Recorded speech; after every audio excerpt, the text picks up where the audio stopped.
আজ 10 দিন হয়ে গেল, তুমি এখনো বাড়ি আসছো না যে? কি করে বাড়ি যাবো? আমি তো আপাকে খুঁজেই পাচ্ছি না। ফোন করলে ফোন সুইচ অফ। আবার কোন হসপিটাল আছে সেটাও আমি জানি না। তাহলে এখন আমি কি করব? ব্যাঙ্গালোরের একটা ঠিকাদারের সাথে মা বিয়ে দিয়ে লেগে উঠে পড়ে রেখেছে। এখন আমি কি করব কিচ্ছু বুঝতে পারছি না। তাই নাকি? ঠিক আছে, তুমি দুজনে ম্যানেজ করো, আমি আসছি। এই ছুরি, তুই কার সাথে কথা বলছিস? কই না তো।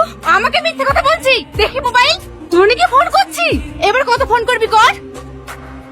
সালমা, সালমা, এই দেখো রাজপুত্র চলে এসেছে। এই নাকি আমার মেয়েকে বিয়ে করবে। বিয়ে করবে তো? সালমা কই? বিয়ে করার যদি এত ইচ্ছা থাকতো তাহলে আর অভিনয় করে বেঙ্গলোর পালিয়ে যেতে না।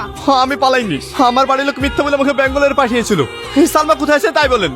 সালমা ও এখন বিয়ে করে স্বামীর সাথে সুখে সংসার করছে। হ্যাঁ, হতে পারে না। তুমি বলেন সালমা কোথায় আছে? আপনি মিথ্যা কথা বলছেন। তোকে মিথ্যে কথা বলতে আমার বইয়ে গেল। যা পারলে খুঁজে নেগা সালমাকে। দাঁড়াও বাপ,